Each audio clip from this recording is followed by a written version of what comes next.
My younger sister, who was always the golden child, had an affair with my husband and tried to drain my savings, with my mom backing them up.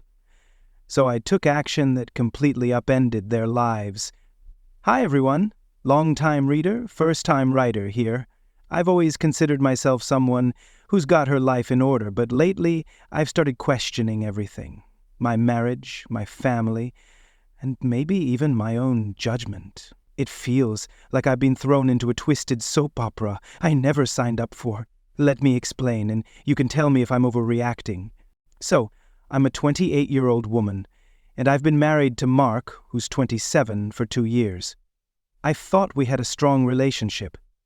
I'm not someone who dreams of a flawless romantic fairy tale, but I've built a good, stable life for myself, a successful career, a nice home, and clear plans for the future. Mark fit into that vision perfectly. He's intelligent, witty, and sharp enough to keep me engaged. We functioned as a solid team. I never thought I'd need to question him. He wasn't just my husband, he was my equal partner in every sense. I can still remember how he supported me when I missed a promotion I'd been working hard for. "You'll nail the next one," he said, holding my hand. "You're unstoppable." I believed him back then. Now, I don't even recognize him anymore. Then there's Jane, my 27-year-old younger sister. She's basically the textbook definition of charm. Growing up, she was the favorite. Everyone adored her, and she knew how to work it. Teachers, boyfriends, everything revolved around Jane. Meanwhile, I was the one putting in the effort and earning my achievements. Am I bitter? Maybe a little, but despite all that, Jane and I were inseparable as kids. She wasn't just my sister, she was my best friend. We spent summers building forts, covering for each other's mischief, and shielding one another from the world. Sure, she was always our parents' favorite, but it didn't matter back then. We had each other. That's what makes her betrayal so painful.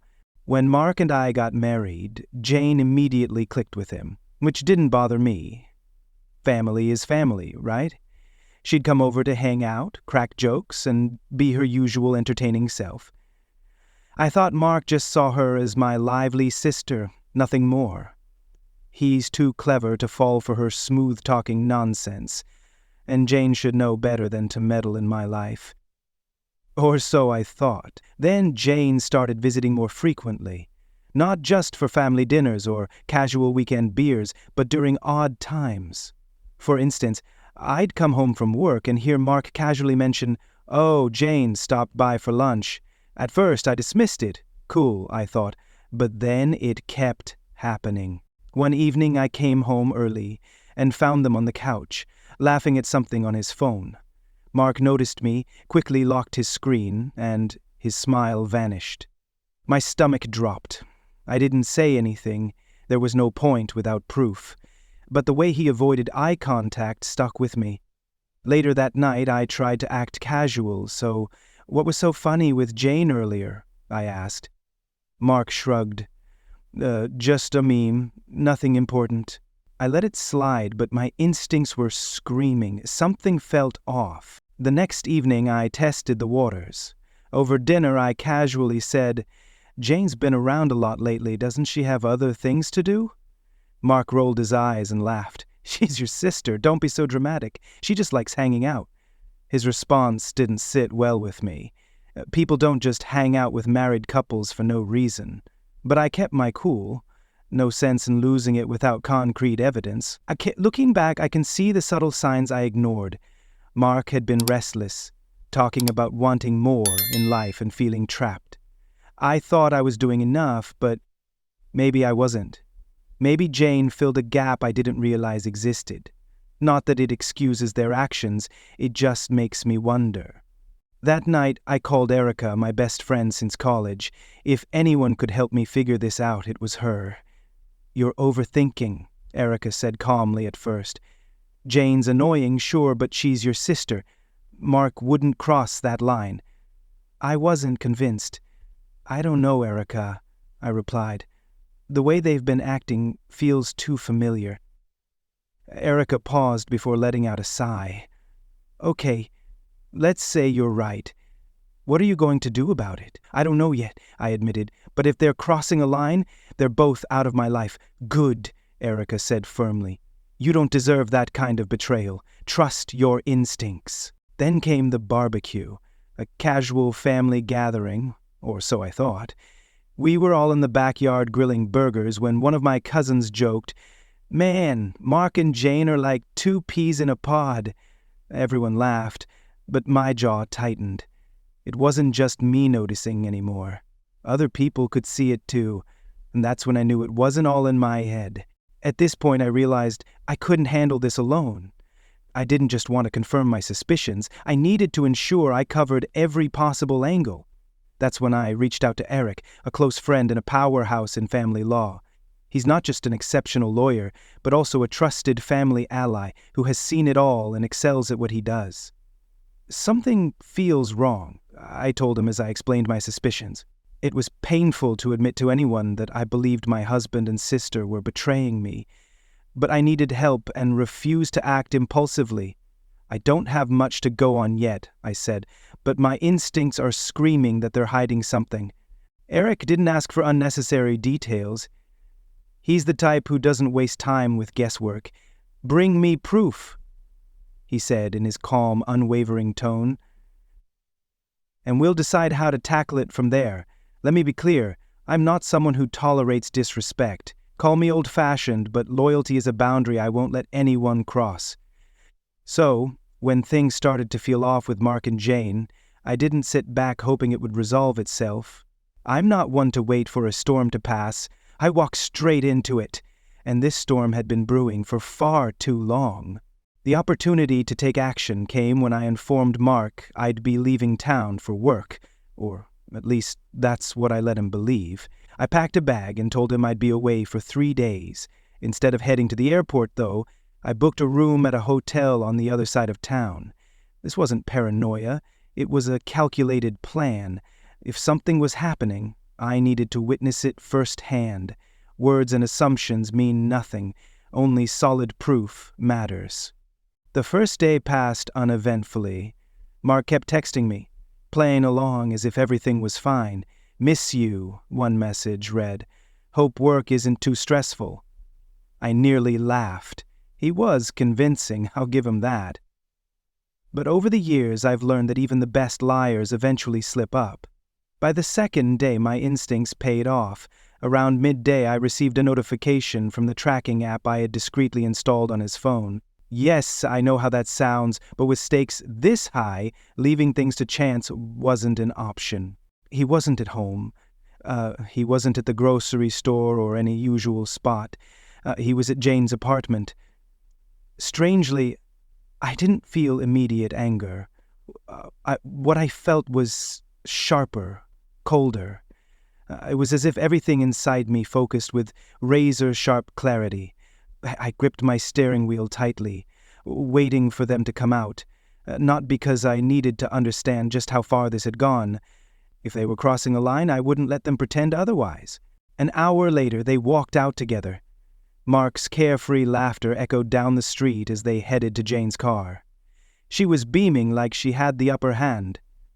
My sister, my husband. They really thought they were pulling this off. I followed them to a coffee shop, parked nearby, and observed as they sat close together, talking in hushed tones like no one else existed. At one point, his hand brushed her arm, and I felt a knot tighten in my chest. Not from sadness, but from the burning realization of their audacity. They truly believed they could disrespect me like this. I snapped several photos, each one solidifying their betrayal. Yet something didn't add up. It wasn't just their secretive behavior. It was the fact that Mark had been withdrawing small sums of money from our accounts over the past few months. At first, I assumed it was typical spending, but the pattern seemed deliberate. Eric confirmed my suspicions a couple of days later. "The money has been transferred to an account not under either of your names," he said during a call. "It's registered to someone named Victoria Kane. "Who the hell is Victoria Kane?" I asked, my stomach churning. "She's trouble," Eric replied bluntly. "She's scammed people out of thousands through fake investment schemes.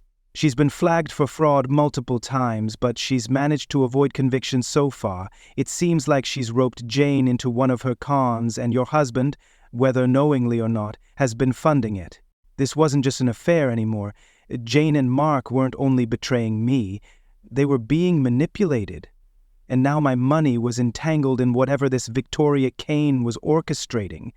It was a lot to process, but I knew I had to take things step by step to make sense of it all. The following day I returned home earlier than expected. Mark was standing at the kitchen counter, sipping coffee and scrolling through his phone. When he saw me, he froze for a split second before forcing a smile. "You're back early? How was your trip?" I dropped my bag by the door, crossed my arms, and leaned against the wall. "Cut short," I said casually. "Thought I'd surprise you." He let out a laugh, but there was a nervous edge to it. "Well, that's great," he replied. I didn't say much, letting the silence stretch. Mark can't handle quiet moments, it makes him uneasy. Sure enough, he began rambling about his day, trying to fill the void. I just watched him, calm and composed. Then I made my move. "So, how's Jane been lately?" I asked, my tone light, as though I were asking about the weather. His spoon froze mid-stir. "She's fine, I guess. Why?" "No reason," I said with a shrug. "Just seems like you two have been spending a lot of time together." His expression hardened slightly. "Are you seriously doing this again? She's your sister."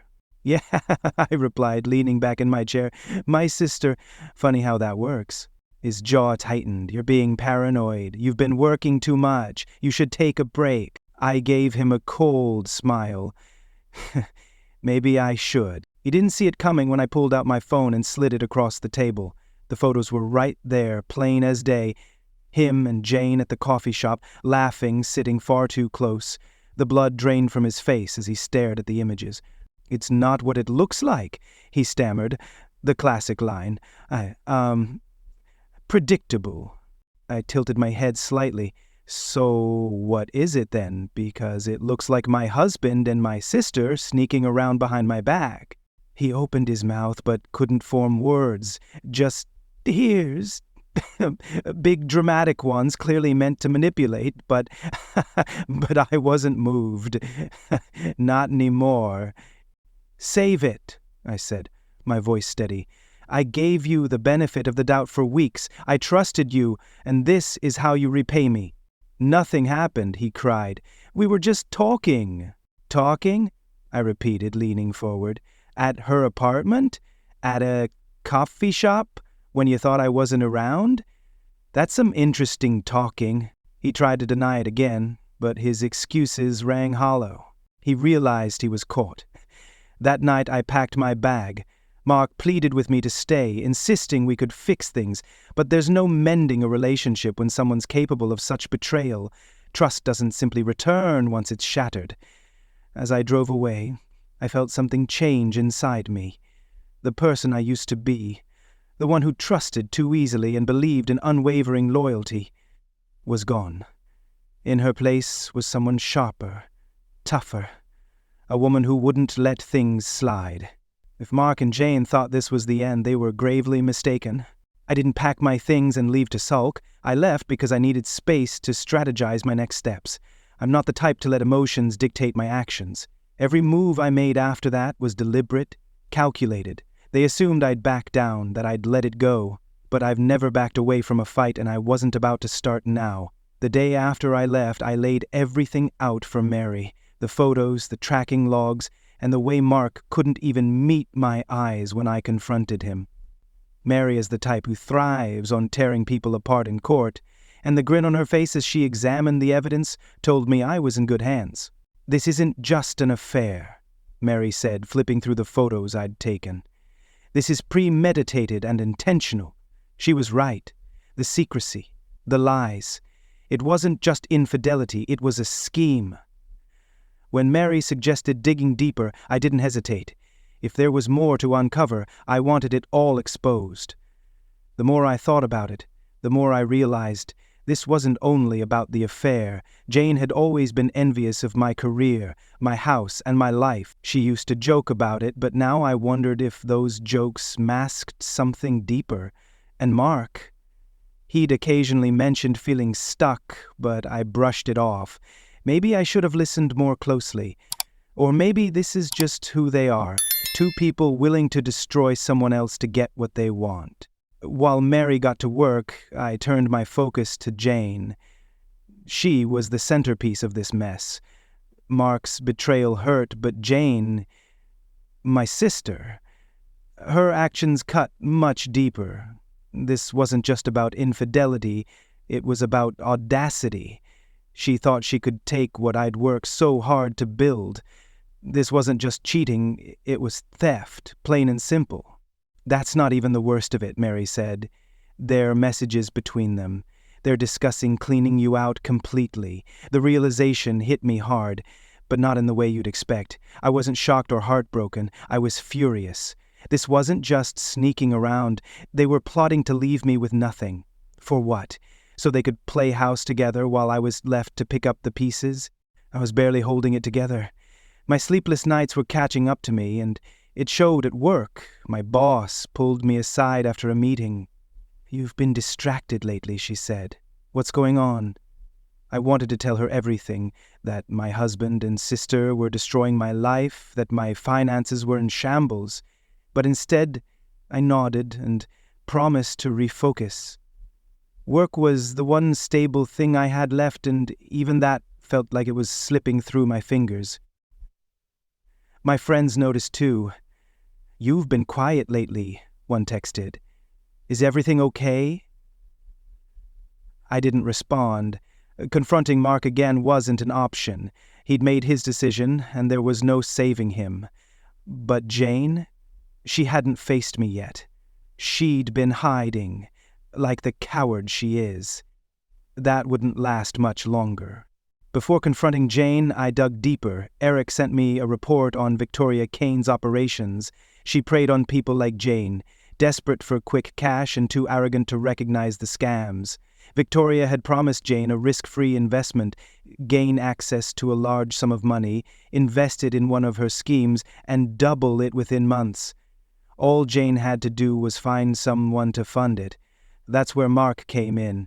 Whether Jane manipulated him or he willingly joined her, I didn't care. They'd both betrayed me. Now they were tangled up in a con that could ruin everything I'd built. I had to confront Jane. But before heading to her place, I stopped by Erica's house. "You're really going to face her?" Erica asked. "I have to," I said, my jaw tightening. "Just don't lose your temper," she warned. "You're better than this. Don't let their betrayal define you." The next evening, I drove to Jane's apartment. I didn't call beforehand or knock gently. I pounded on her door until she opened it. Her face turned pale when she saw me. Can we talk?" she stammered, already trying to retreat. I slammed the door shut behind me. "You've got one chance," I said, stepping closer. "Tell me the truth, right now." Jane's face went white. "It's not what you think. It's not what you think. Don't lie to me," I snapped, my voice cutting. "I have photos, tracking logs, and bank statements. You think I don't know about the hidden account?" Jane froze, her hands trembling. I stepped closer, towering over her. "You knew exactly what you were doing. You didn't just sleep with my husband. You tried to steal everything I've worked for. Did you really think I wouldn't find out? That I'd just let it slide?" Her hands shook as she raised them defensively. "It wasn't my idea, Mark. Don't," I growled. "Don't you dare blame him like you're innocent. You were part of it every step of the way." She opened her mouth to argue, but I didn't give her the chance. I reached into my bag and tossed a stack of bank statements onto the coffee table. "See this? That's your name on the account. That's you stealing from me. You're not just a liar, Jane. You're a thief and a gold digger." She tried to stammer out an excuse, but I wasn't listening anymore. I leaned in, my voice low and firm. "Tell me about Victoria Kane." For the first time, she didn't smirk or deny anything. "I don't know what you're talking about," she muttered. I stepped even closer, my tone a growl. "Don't lie to me, Jane. I know about the account, the money, everything. Victoria isn't your business partner. She's a con artist, and you're just another pawn in her game." Jane's hands shook as she raised them again. "It wasn't supposed to go this far," she said. "Victoria said it was just an investment, a way to get ahead. Mark thought it was a good idea too." I snapped. "You brought her into our lives. You dragged him into this mess. Now you're going to tell me everything, or I'll make sure Victoria knows you've turned on her."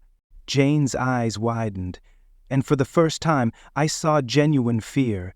"You don't know what she's capable of," Jane whispered, panic in her voice. "If she finds out I messed up, it's not my problem." I cut her off, my tone sharp. "You created this mess so you can clean it up." With that, I left her standing in the chaos she had brought upon herself. 2 days later, my mom called me. "I heard what happened," she said, her voice unnervingly calm, as though she were trying to smooth things over. "Jane is your sister. Families argue, but we forgive each other." I couldn't believe what I was hearing. "Forgive her?" I asked, incredulous. "She slept with my husband and tried to steal from me." "She's having a hard time," my mom continued, ignoring my words. "She didn't mean for it to go this far." "Don't call me about this again," I said firmly, hanging up before she could respond. For once, I wasn't playing the role of peacemaker. Leaving Jane's apartment wasn't the end of the story. It was just the beginning of the fallout. Betrayal like this doesn't just vanish. It leaves scars, deep and lasting. "Good news," Eric said smugly over the phone. "That account is frozen too. They can't touch a thing." I grinned. Step 1 was complete. But just as I felt like I was regaining control, another obstacle appeared. My boss called me into her office. "Your numbers are slipping," she said, her tone serious. "What's going on?" I opened my mouth, trying to think of a way to explain, but what was I supposed to say? That my husband and sister had betrayed me and my personal life was falling apart? Instead, I nodded and assured her I'd refocus. The last thing I needed was for their treachery to cost me my career as well. To protect what was left, I moved all the remaining funds into secure accounts under my name only. No shared access, no loopholes. By the time they realized what I'd done, it was too late. They were completely locked out. No money, no access to anything I owned, and no way to fix it. That's when I hit Mark with the divorce papers. Eric didn't just prepare a basic set of documents. He crafted a case so airtight that Mark had no choice but to sign. With clear evidence of his affair and his attempts to steal from me, he had no leverage. He couldn't demand anything beyond what he was legally entitled to, which, as far as I was concerned, was nothing. When the papers arrived at his doorstep, he called me immediately. His voice trembled, a mix of anger and desperation. "You're divorcing me?" he hissed, as if shocked. "You can't just throw everything away like this." He tried to guilt-trip me, classic Mark. He brought up the years we'd spent together, the happy moments, as if that erased all he had done. "We can fix this," he said, his voice cracking. "We can work through it." "No, we can't," I said, cutting him off. "There's no coming back from this. Sign the papers, Mark, or don't. Either way, we're done." I hung up before he could reply. There was nothing left to discuss. Next, it was Jane's turn. Getting her fired from her cushy job was a satisfying start, but it wasn't enough. She had always relied on her charm to coast through life, but I was determined to make sure her professional reputation was beyond repair. I reached out to contacts, people who knew Jane but owed her nothing, and laid out the truth. I didn't exaggerate or embellish. I simply shared exactly what she had done. The affair, the stolen money, the betrayal. I even included some of the evidence Eric had gathered. Word spread quickly. When Jane started applying for other jobs, no one wanted to hire someone who had betrayed her own sister. A week later, she called me for the first time since our confrontation at her apartment. Her voice was frantic, a mixture of anger and desperation. "I can't get a job," she cried, her tone rising. You've ruined my reputation." I leaned back in my chair, letting her words linger. "No, Jane," I said evenly. "You ruined your own reputation. I just made sure people knew the truth." "Come on," she begged. "We're family." The word family ignited something in me. You don't get to use that word," I said coldly. "You stopped being family the moment you stabbed me in the back." "I didn't mean for it to go this far," she said, her tone turning pathetic. "I was stupid. I made a mistake." "A mistake?" I snapped. "Forgetting to lock your car is a mistake. What you did was calculated. You knew exactly what you were doing, and now you're paying the price. Don't call me again, Jane. We're done." I ended the call and blocked her number. Whatever came next for her wasn't my problem anymore. But dealing with them wasn't enough. I needed to rebuild. For too long, I had let Mark's lies and Jane's betrayal consume me. That chapter was over. I threw myself into the gym, pushing harder than ever. I started going out again, focused on work projects I had been putting off, and reconnected with friends I hadn't seen in years. People I had let drift away because I'd been too caught up in the chaos of Mark and Jane. This wasn't just about staying busy. It was about proving to myself that I could move forward. I realized I could become better, sharper, stronger. Every step I took away from them was a step toward the person I was meant to be. I also reconnected with old friends, people I had distanced myself from while trying to keep my marriage afloat. Erica said something that stayed with me. "You're not the same person I used to know, but in a good way. You're sharper and smarter now." Hearing that felt validating, like I was finally stepping into the version of myself I was always supposed to be. By the time the divorce was finalized, Mark had gone completely silent. He signed the papers without a fight, likely realizing he had no other choice, and vanished. No more texts. No more calls. He knew he'd lost. Jane also faded into the background. Last I heard, she had left town, probably trying to escape the chaos she created. Fine by me. Let her run, let her try to rebuild her life. I didn't care anymore. To me, they were nothing but ghosts. Victoria Kane, however, wasn't done with them. Eric discovered that after the account was frozen, Victoria had started pressuring Jane and Mark for more money. "Victoria doesn't let people just walk away," Eric had told me. "She'll squeeze them dry before cutting them loose." Part of me felt an urge to warn them, but I didn't. They had made their choices. They had chosen to betray me and work with her. If Victoria turned on them, that was their problem, not mine. Still, I couldn't help but find some satisfaction in imagining the mess they were scrambling to fix. Ha ha ha.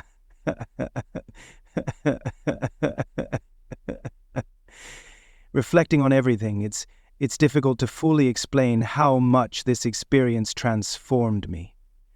I don't trust people as easily now, but I see that as a strength. Trust must be earned, not handed out freely. And loyalty, that's not just assumed, it's demanded. Mark and Jane thought they could break me, but all they did was remind me of my own resilience. So here I am now, sharper, stronger, and wiser. They tried to destroy me, but all they did was ignite a fire in me. If there's one thing I've learned, it's this. You can lose everything, but as long as you don't lose yourself, you can rebuild. And I'll be damned if I ever let anyone tear me down again. Still, I admit I'm curious about how their lives will turn out after the disaster they left behind. If I learn anything new, I'll share the details here. Stay tuned. Final update. Hey everyone, it's been a while. A lot has happened since my last post, so I thought it was time for an update. The financial fallout for Jane didn't stop with the frozen account. Remember how Mark and Jane tried to hide that stash of stolen money? Well, the bank flagged the transfers, and since they were linked to fraudulent activity, both of them were slapped with hefty fines. Mark managed to scrape together enough to pay his share, likely by selling whatever he could. Jane, on the other hand, wasn't as lucky. She didn't have the money, and from what I've heard, she's now dealing with debt collectors. The irony isn't lost on me. She tried to steal what wasn't hers, and now she's drowning in bills she can't pay. Oh, and here's an update I recently learned through mutual acquaintances. Jane has officially left town. Apparently she couldn't handle the shame of what she'd done and decided to start over somewhere new. Honestly, I think it's for the best. She burned every bridge here, professionally, personally, and within our family. The funny thing is, even though she's gone, her reputation has followed her. People talk, and her actions have become the kind of story that spreads quickly. Wherever she goes, she'll carry the burden of what she did. If you'd asked me months ago how I felt about Jane, I would have said I hated her. But now, I feel nothing. She's irrelevant to me. I don't need revenge, closure, or any sort of resolution. I've moved on and I've built a life where her existence doesn't matter anymore. That's the best part about karma. It doesn't need any help. It works on its own. All I had to do was step back and let it do its job.